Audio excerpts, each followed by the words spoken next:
In case you missed last time, a while back I made this joke. I'm not saying Voyager is unwatchable because it's not. Let me put it this way.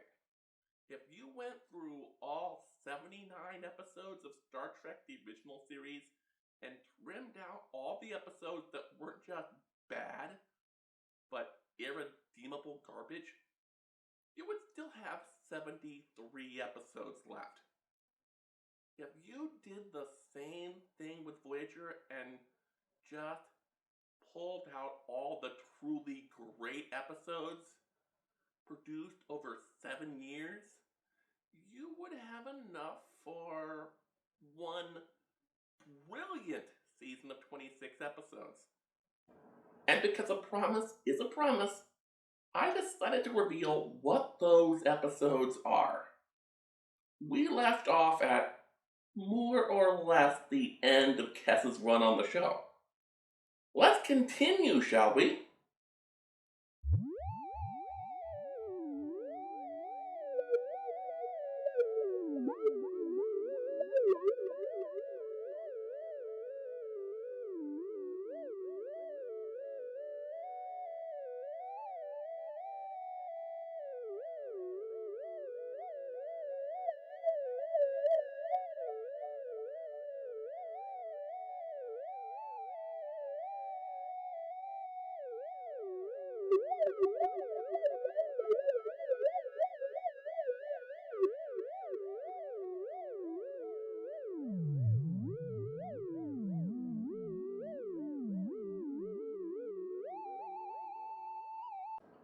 Number 15, Scientific Method. Aliens have snuck aboard the ship and are conducting experiments on crew members. There are at least two routes you can go with this nugget that are really compelling. The first is to make the aliens nebulous and do a straight up horror story. That's what the TNG episode Schisms did. Or you can do what every textbook on writing for TV says to do to extend the lifespan of a long running show. Shake the formula up a little bit. That's probably how they landed on the conceit of making the camera almost a character. It forces you to see the episode from the point of view of the aliens, not the crew. Remember, this was pre-Blair Witch Project, so this sort of filmmaking was new to most audiences. It was confined to art films and documentaries. The experiments are all kinds of creepy. Janeway becomes angry and impulsive. Chakotay goes from looking like Robert Beltran of 1997 to looking like Robert Beltran of 2023. The most accurate old age makeup ever. Well, apart from Tom Wilson and Back to the Future Part 2. Neelix starts smelling like a garbage dump. Wait, did they even perform an experiment on Neelix? Paris and Torres have their hormones amped up to adolescent levels, and nature takes its course. Number 16 and 17, The Killing Game. Yeah, I'm skipping the introduction of the Hirogen. But since the crew have their minds wiped, and they think they're fighting World War II when they're actually on the holodeck, it kinda doesn't matter. In fact, if you don't know anything about the Hirogen, the episode is a lot more frightening. This two-parter isn't big on social commentary, but it makes up for it with the fact that the effects are damn good, at least for late 90s TV, and has some really big action set pieces and amazing fight scenes. Number 18, Latent Image. This is, hands down, beyond a shadow of a doubt, Voyager's finest hour. The Doctor discovers a fragment of his memory is missing. He investigates and finds out that There was a mission where two crew members were critically injured to the point where Tom Paris would be unable to assist them. The doctor chose to save Harry Kim, and Ensign Redshirt died. He wants to know why he doesn't remember this. It turns out Janeway had Torres wipe his memory. To make things worse, this isn't even the first time the Doctor has discovered this. It's just that every other time, he's had a nervous breakdown which necessitated another mind wipe. Only this time the Doctor acts differently than he has in the past. He refuses to be reset. He insists that Janeway wouldn't act this way to any other member of the crew. She's only doing it because he's just a hologram, in spite of the fact that he's expanded beyond the parameters of his program in 1,000 different ways. Much like Tuvix, this is a case of Janeway proving herself to be a truly awful person. But at least in this case, she realizes it. Number 19, Bride of Chaotica. How much you'll like this episode really depends on your tolerance for 1940s, 50s, and early 60s sci-fi movies. But if you're a Star Trek fan, chances are that tolerance is pretty high. If you've seen some of the recent, or possibly upcoming, episodes of Did I Get What I Paid For?, you know my opinion there. On the surface, this episode seems like Star Trek paying homage to all the movie serials and TV shows that paved the way for its existence. Rocky Jones, Commando Cody, and yeah, even Plan 9 from Outer Space. This episode deserves to be on the list just for going there. But it really deserves it for finding a new twist on two overused Star Trek tropes: the idiot alien and the holodeck episode. You see, these aliens from another dimension make contact with Voyager, only they're energy life forms who happen to show up in the holodeck. So they think the holodeck creations are real, and organic life is not. The episode captured the look and feel of Golden Age Hollywood sci-fi, but approaches it as comedy. But not with a degree of snark, which is very easy to do. Off, MST3K, off. No, it handles it with genuine love and affection. Number 20, Tenor, Tinker, Doctor, Spy. One of the hazards of having one of your show's best characters be a hologram is that a majority of your best episodes will be holodeck centered. In this case, the Doctor programs himself to be able to daydream. Aliens start spying on the ship, but all they can get access to are the Doctor's dreams. They think that all of his crazy fantasies are real. If this sounds like what would happen if James Thurber's The Secret Life of Walter Mitty was set in outer space, you wouldn't be too far off. Number 21, Pathfinder. Yeah, I feel like sort of a hypocrite because I claim to hate the let's do a crossover simply because they help the ratings episodes of Voyager. But this one works. Maybe because, like Q, Reg Barkley was not a regular member of the cast of Star Trek The Next Generation. He was recurring.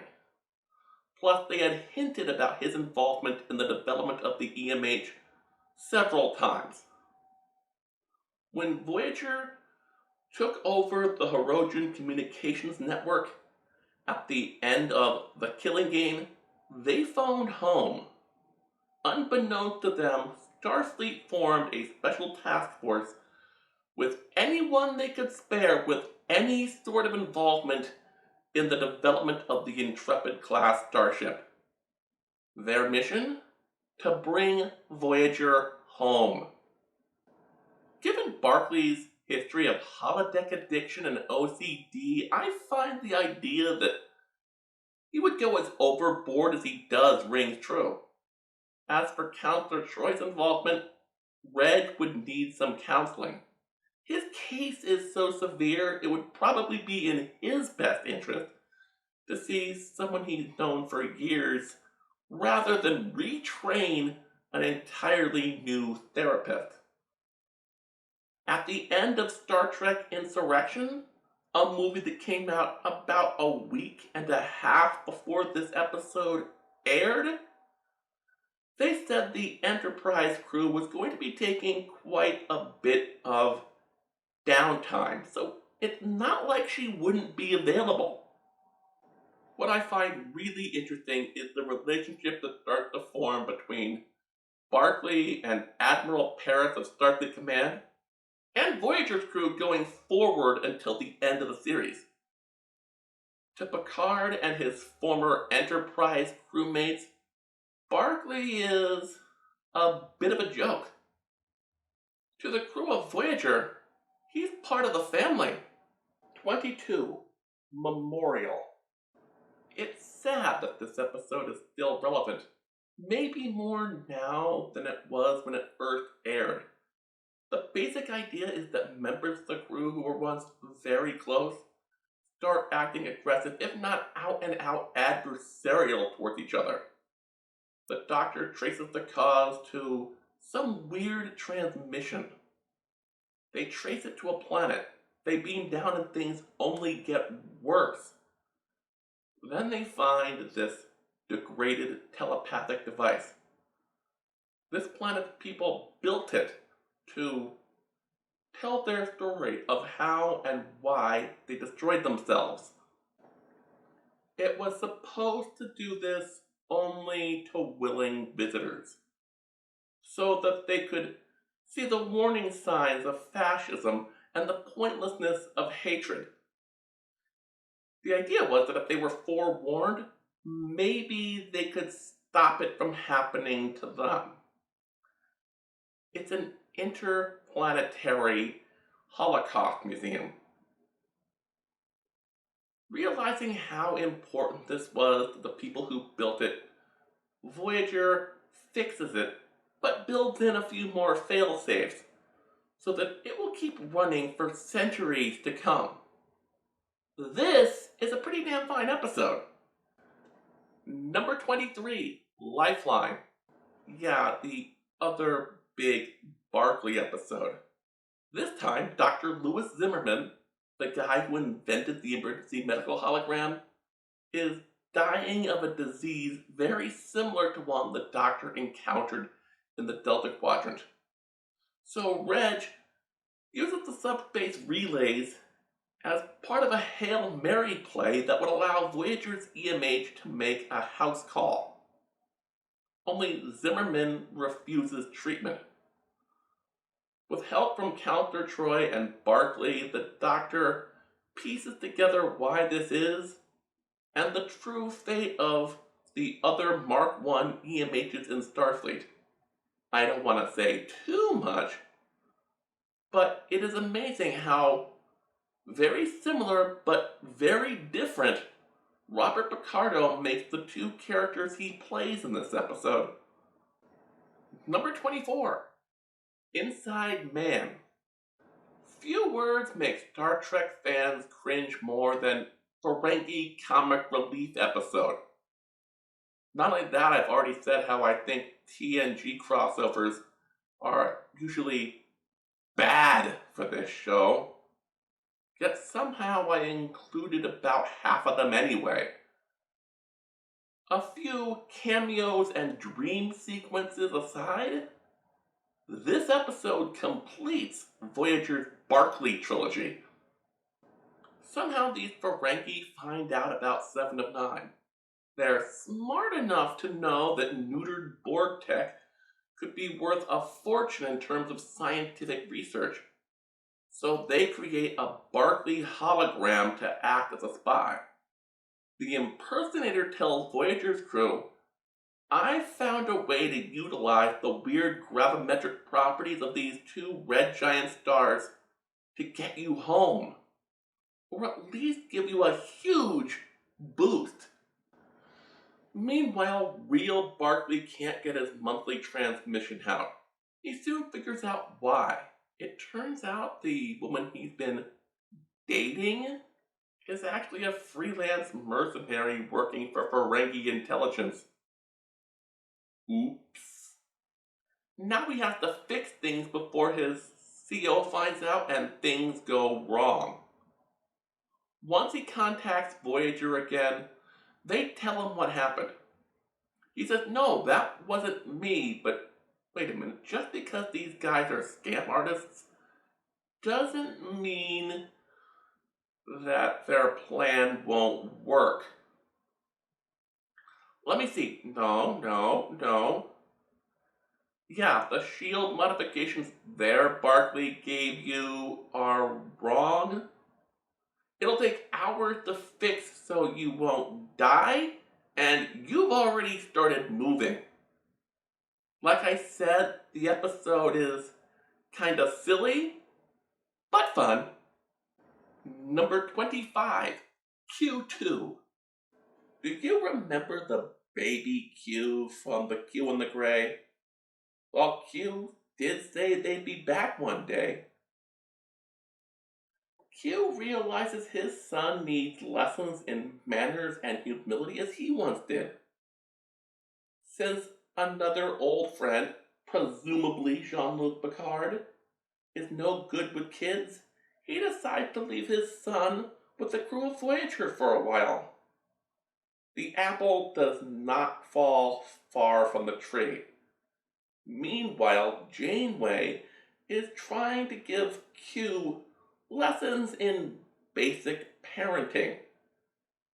That goes about as well as can be expected.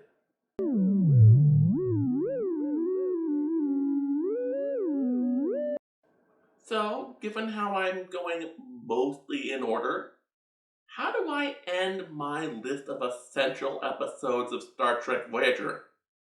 I said 26 episodes, so Endgame is off the table.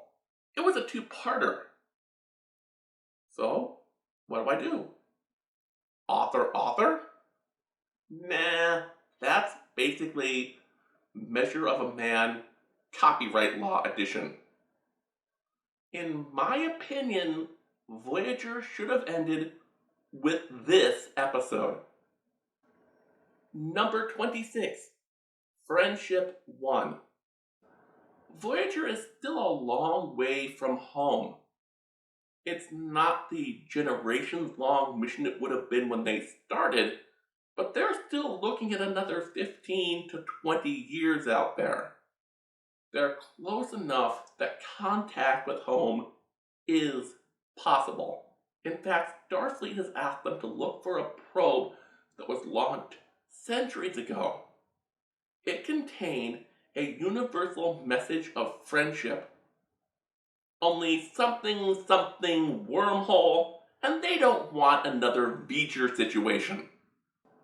They find it, only to discover the Federation has accidentally nuked the planet, and the survivors have reverse engineered technology from the debris.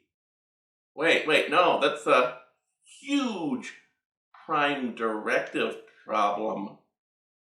Voyager has equipment aboard that could mitigate the damage, but the natives want to be taken somewhere else.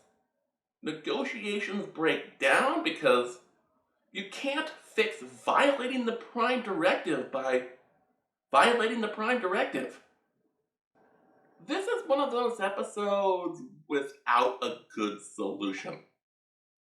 It puts everyone through hell. Does Voyager get home? No. But they have hope. They know sooner or later they will. And Starfleet has sent supply ships for them. So for the rest of the trip, they're going to have a lot more clear sailing. By saving the planet the way that they do, they've realized they've sacrificed a lot over the last 7 years. Just ask fan favorite Lieutenant Carey. Oh, yeah, right. Probably shouldn't have said that. This is one of those episodes without a clear solution. Does Voyager get home? No. But they have hope. They know sooner or later they will. They might be far from home, but they are not alone. Starfleet has sent supply ships for them. The rest of their trip will have a lot more smooth sailing. By saving the planet the way they do, they realize they've sacrificed a lot over the last 7 years. Just ask fan favorite Lieutenant Carey. Oh, wait. Yeah. I probably shouldn't have said that. No matter what the cost, they've done some good in the Delta Quadrant. Whether or not they've helped this society is debatable. But everywhere else they've been helpful. They are slowly but surely making the Delta Quadrant a little better just by having been there. Which, if you replace the Delta Quadrant with the universe at large, is all one can really hope for from their life. If you liked this video, please hit like and subscribe. To see the channel grow, visit patreon.com/ParryErrorFilms. When I did the original Star Trek Day video, I said that if you took the big 26 episodes to get one long season, it could take 12 more not as good episodes and have another season and a half. If you want to know what those are, let me know down in the comments. Or if you have ideas for other Star Trek videos you'd like me to do.